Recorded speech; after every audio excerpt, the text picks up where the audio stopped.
What I didn't realize was that Friday, September 27th, 1996, was the last day I would ever see my mom.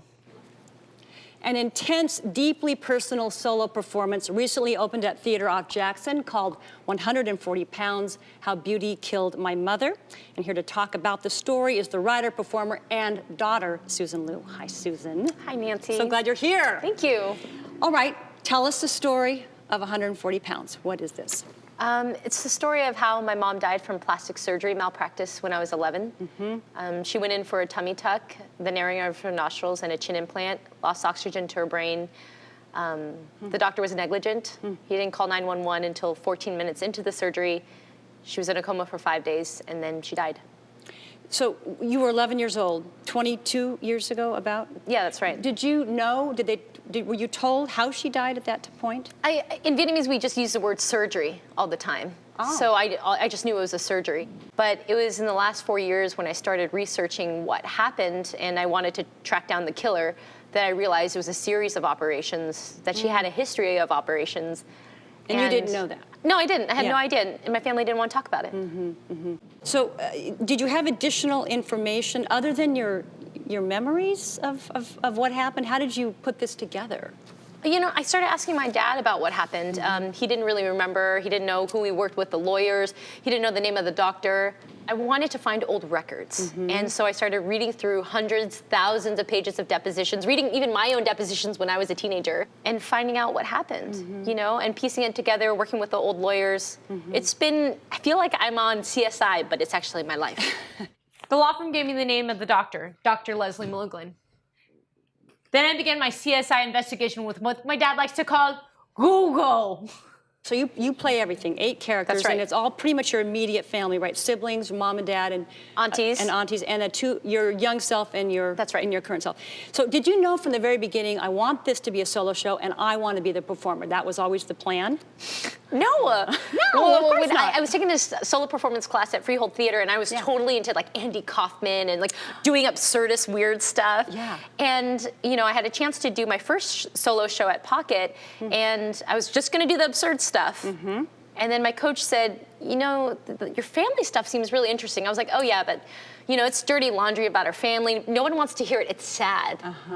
That's what everyone wants to hear, actually. I don't know. I mean, and 2 weeks before that show opened, November 2017, I just rewrote the whole show. And, really? Yeah, and I wrote a 25-minute show, and it's very plot-based, character-driven, and that was the beginning, and because I had to do it. There was something inside of me saying, it's time. When Marvin and I were getting married, do I do it for you just for a second? Yeah, that's great. We're married. I was wearing a hanbok, a traditional Korean outfit that makes me look like the love child of a sumo wrestler meets a baby doll. Oops, I'm walking backwards now. And a baby doll.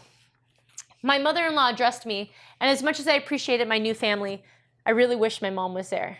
Lights change, sound of wedding music, and go. 140 Pounds, it's directed by Sarah Porkalab, super powerful woman. And in your own words, it's being produced by an all-star feminist team. Yes.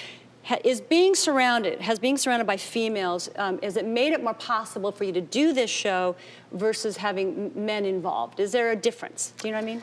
Yeah, I mean, 140 Pounds is a story for women. It's a story for people of color. It's a story for Asian people. It's me. And I wanted to find and build a team that was representative of me, that really understood my experience. You know, and I've admired all of the work of all the women on my team. They're amazing. And it's been great. How do you separate, or do you, Susan the performer and Susan the daughter? How do you separate those two? I'm still the same person. Yep. But, you know, I've got a show to put up, 75 minutes, 10,000 words. And right now I'm in a place of discipline. So Susan the performer needs to get more reps in. She needs to get more laps in. Because it's totally scripted. It's basically. totally scripted. Yeah. Like maybe I'll improv like 5% each night, Right. right? If I'm just like really into, like when I get into my aunties, I'm gonna be like Susan, oh, you know, and I'll just go into it. And like, you know, there's a scene where we're at Sizzler and I'll just keep talking about the A1 steak. Yeah. Oh, I love it. Oh, Sizzler's very important to my childhood. We all love A1 steak sauce. Oh, yes. Good to know. So, I mean, when I'm in the middle of the rehearsals, I'm reliving the trauma of my 7 family members over and over again. You know, there's this one scene where I'm in the hospital and I'm talking to my mom and I'm asking her to come back. You know, growing up, she used to say, hey, when you go to college, I'll move in with you. Oh. And so I'm begging her to come back so we can go to college together one day. And I'm crying and crying. And then I gotta run the scene again and make sure the blocking's done again. And then when I come home, I'm tired. Yeah. The level of skill, all the skills that you're using, it's very layered. It's extremely layered. Well, the surgeon, I know he was charged with medical negligence. Is that correct? Right. You refer to him, obviously, as a killer. How do you deal with your sense of unfairness? Because essentially you're saying he got away with this. Oh, yeah, he did. How do you deal with that internally? I mean, how do we forgive anybody? Yeah. Right? Great question. I mean, so basically what happened is, after my mom died, he lost his license for 4 years. It was suspended, and then he essentially kept practicing for the rest of his life. Wow. You know, and so I read all these other cases that went through and how he would plead back to be on probation again, like for years, for years.